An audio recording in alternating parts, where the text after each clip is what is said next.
Imagine, if you will, you're back in medieval times. Better yet, maybe a land called Westeros. Any Game of Thrones fans in here? Oh, yeah. Yeah, a few. Okay. Back then, if you wanted to get a message out to everyone in the land, there's probably only a few ways you could do that. Maybe you can send a courier on a horse, right? And they can get your message out in a speedy-like fashion, right? Maybe a few days. Or in Westeros, there's a very popular way of getting messages out far away. What was that? Yes, it was a raven. Things have changed since medieval times, especially the way we communicate. And more importantly, the way we communicate with consumers. If we talk about marketing, I can go through the room and everyone can probably have a different definition of what marketing is and use different terms. For me, marketing is convincing people to need what you provide. It's a simple statement, but yet not simple to do. I was born in New Jersey in the 1970s, and back then, the most popular method for advertising was the television. You saw a lot of commercials, and it tried to get you to be interested in a product or service and convert or buy from them. Moving to the 1990s, there's an obscure advertising method that's probably not even used anymore, or not much. Can anyone name it?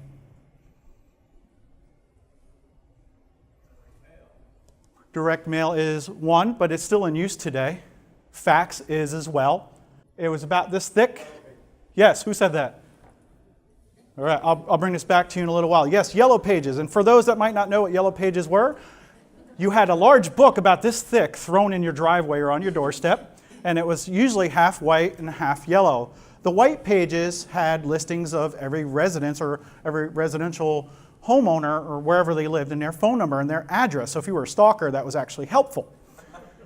Then there was the Yellow Pages, and this is where stores or service providers like plumbers and electricians put in a listing. So if you needed a plumber, you flip to the Yellow Pages to P, look for plumber, and there would be ads there. And you would either pick up the phone and call them, or write down the address if you're looking to buy a product and drive out to the physical location. I remember calling a retail store and saying, hey, do you have this widget in stock? Yes, we do. Can you hold that for me? I'll be there in a few moments. Why? Because I couldn't buy it online. I had to actually go physically pick it up and ask the kind person at the store to hold it for me. We're now in a digital world. We have so much information at our fingertips. We're able to find pricing, hard to find items very quickly these days. How many of you check your email as soon as you wake up in the morning? Raise your hand. It's always about a little bit more than half the room. And for those of you that don't, I'm proud of you, because it's hard to do. You have that FOMO. What am I missing out on? What email did I get that's important that I need to read right away? According to the IDC, 80% of us read our emails within 15% of waking up. Going to email, the average American receives 147 emails per day, and more importantly, they're going to delete more than half of those. As a marketer, your emails need to be relevant, and they need to be timely. When we're trying to win the attention or win the battle for the consumer's attention, there's a lot of things that you can do. Marketing automation is one, social media is another. In medieval times, if you wanted to win a battle, you either had to have the largest army or the best weapons. Think of marketing automation as a dragon. If you're in Westeros and you had a dragon, you'd probably win your battles. Right? With marketing automation, let's think of them as dragons. And what we'll do is use marketing automation to nurture to a sale and convert more leads. With marketing automation, you're going to be able to send the right message to the right person at the right time. With regular email, you're going to be blasting out emails at certain times to your whole audience, and it probably will be ignored. We moved into an era where the consumer is more empowered than ever. First, they have a mobile device and they can look up information, check with friends, families, and coworkers on products they want to buy and services that they would like to procure. They're hands-on. They know where to look, how to look, and what they're looking for ahead of time. They're smart. They know how to look. They can go into a store with the Amazon app, scan a barcode, and get a price from other stores. They're vocal. Don't forget that after a purchase, people are going to talk about you positively and negatively. They're going to be leaving reviews on Yelp, Google, and Facebook. They're committed. They're committed to getting the best price and the best quality, and they'll be committed to you as long as you're going to give them a commitment on that same factor of quality and also price. They're global. The empowered consumer can now buy or research information online from wherever they are for wherever they're going. Maybe you have family that moved over to Europe and you want to buy them a gift or a product. You can do that very quickly these days. It used to take a lot of time in the past. The empowered consumer, the only weapon to use in your marketing battle is going to be marketing automation. This is what a typical sales funnel looks like. I think it looks like something you put oil in your car with. You have different stages in the sales cycle: awareness, interest, consideration, intent, more. And what happens as marketers, we're going to send out a lot of messages to everyone and hopefully fill up that funnel with a bunch of leads, right? And what happens is only a few come out the bottom as conversions. The more you put in the top, the more you get at the bottom. Well, I think we need to get rid of that funnel and really start thinking of the marketing funnel in a different manner. I like to think of the marketing funnel as a circle. Consumers can go in and out of the circle whenever they want to. More importantly, there's a lot more that happens after the sale these days. And that can be brand evangelism. It can be getting a referral or a reference. Maybe it's an upsell. You can also send out information asking for feedback. How well are we doing if we have a service? How much quality is in my product? Do I need to make any changes? It's important to note that the traditional funnel, I'm not saying it's dead, you need to think about it differently. The lead generation process is an art of acquiring an audience. A majority of people that go to your website, if you have a website, are not ready to convert. The number's pretty staggering, 96%. How are we going to put a little bit of fire underneath these consumers to try to get them to convert? Well, the first dragon you're going to bring to battle is landing pages. What you're going to want to do is have a take no prisoners approach to converting people that go to your website, or specifically a landing page. What you'll do is you're going to take all of your marketing channels, whether it's email marketing, social media, pay-per-click advertising, and drive people to a beautifully designed landing page that's going to convert. And from there, hopefully, it's a win-win for both of you. But what you need to do is incentivize consumers to convert. And that can be a download, maybe it's a white paper. If you offer a service, it could be a coupon. Or maybe simply you're looking for an email address so that you can start nurturing them to a sale down the road. Here are some examples of a few landing pages. You want to make sure you're using a good mix of color, whether it be your buttons, the page in general. Look at your copy and test it. Test different versions of similar pages so you know what's converting and what's not. Humans are visual by nature. The use of images and video are going to be more impactful than just text. A conversion happens basically when the positive factors outweigh the negative factors on your landing page. Some positive factors are going to be your branding, it's going to be your copy, your offer, and sometimes the color that you're using on your landing page. The negative are going to be friction and anxiety. If you're going to provide a mechanism for them to leave your web page, they will. If you're asking for too much information on a form, they're going to leave your website or landing page. If I'm signing up for someone's email newsletter just to see what they're doing, and they're asking me for my first name, last name, email address, my children's names, my date of birth, my favorite color, I'm probably not going to provide all that information. Therefore, don't ask for it. Simply, you should ask your first name and email. This way you can get started, develop a relationship.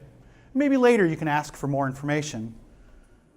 Usually when it comes to restaurants, I'll say maybe they can get away with asking for a little bit more information. I don't know about you, but I love free food.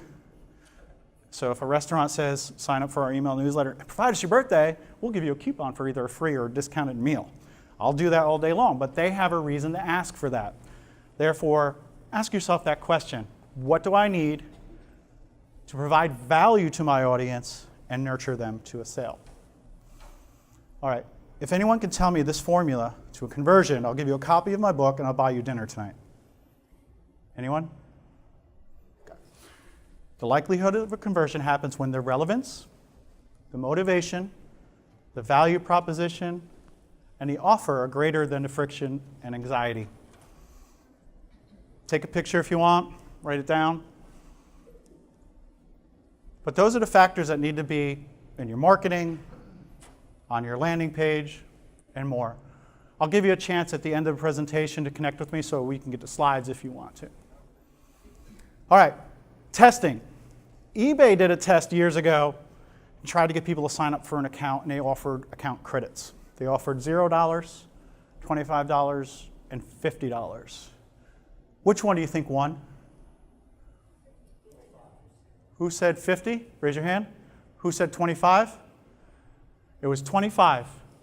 In my opinion, the 50 seemed like it was too good to be true. Maybe the experience I'm going to have is not going to be as great as it seems. Keep in mind, nobody saw all three different offers. Each person got a different offer.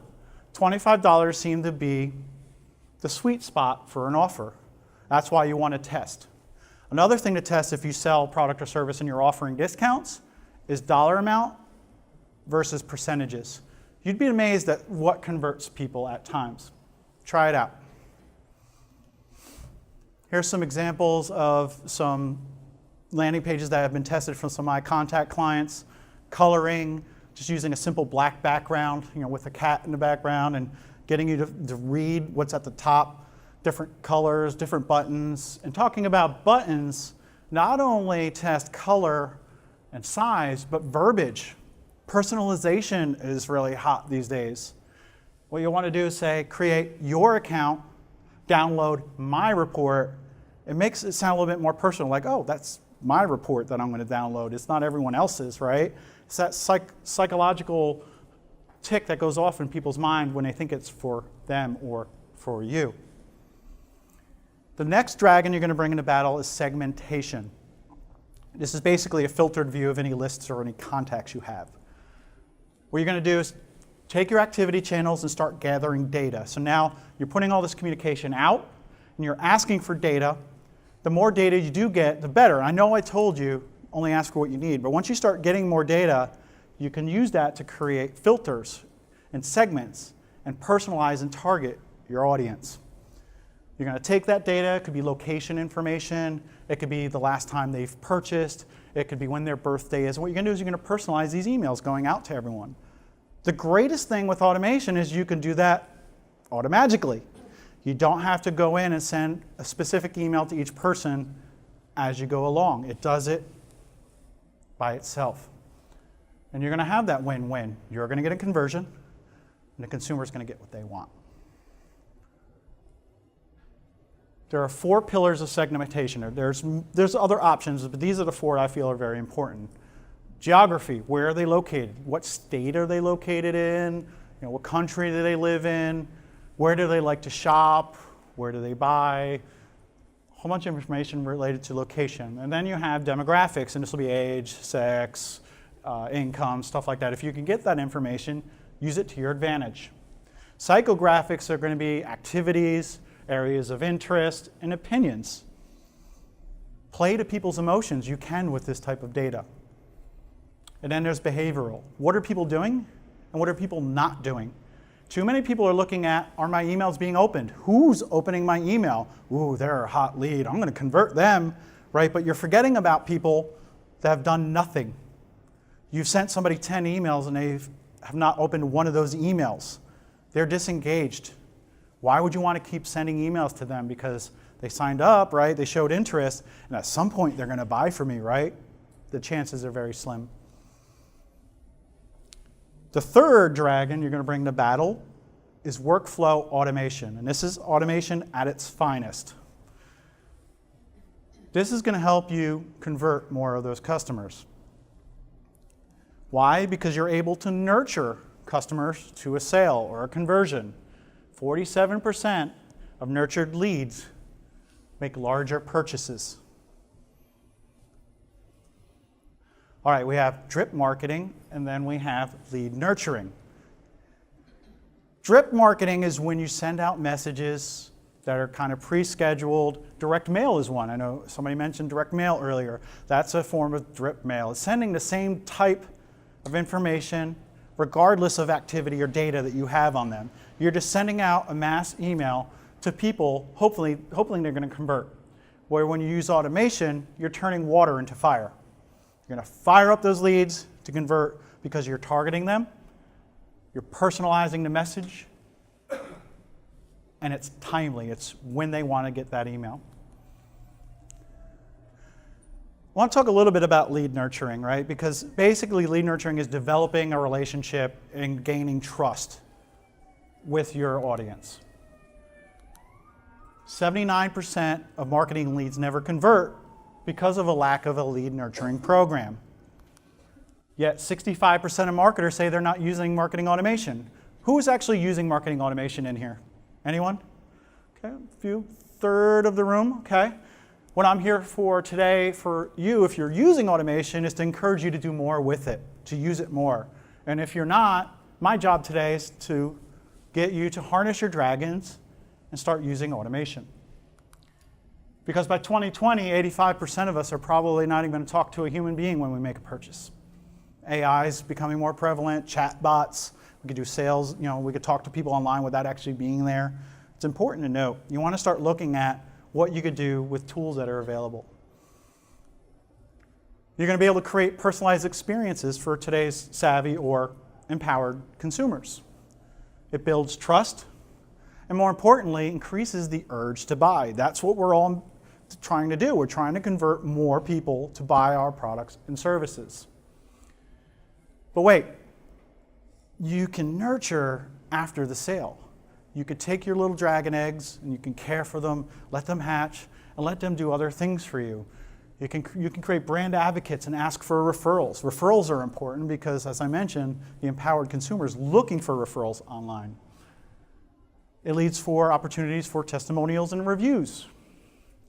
It encourages repeat purchases, and it builds loyalty, right? Because what you want to do is have repeat purchases and do business with the same person over and over if you can. All right. For those of you that are not doing workflows, you're probably doing a lot of repetition with manual tasks. You're creating your email, you're sending it. You're creating your email, you're sending it. You're creating your content, you're sending it. There's an untimely follow-up. Are you actually looking at your email sends the day after or a couple days after you send them? No, probably because you have a meeting to have meetings. You have a phone call to have a phone call. And you forget, I'll do that tomorrow. Then tomorrow turns into next week. Then you're going to say, I'm going to follow up with the people that clicked or opened my email, right? But by then, they probably went and bought from your competitor.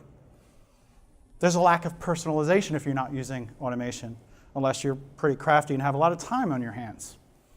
And there's no visibility into contact inactivity. I mentioned that earlier. You need to be looking at who's not doing anything with your marketing messages. Because if you're not using marketing automation, you better carry around a big bottle of aspirin because you're going to have a headache from all that work. You can be simpler and have more conversions using automation. Let's talk about some workflow triggers. These are triggers that you can use in automation. First one's going to be activity-based. What are they doing, or more importantly, not doing? So are they opening, clicking? Did they visit my website? These are things you can look at. Date is going to be wait 3 days and do this, or 3 days before this, let's send this email, or let's post this social media post.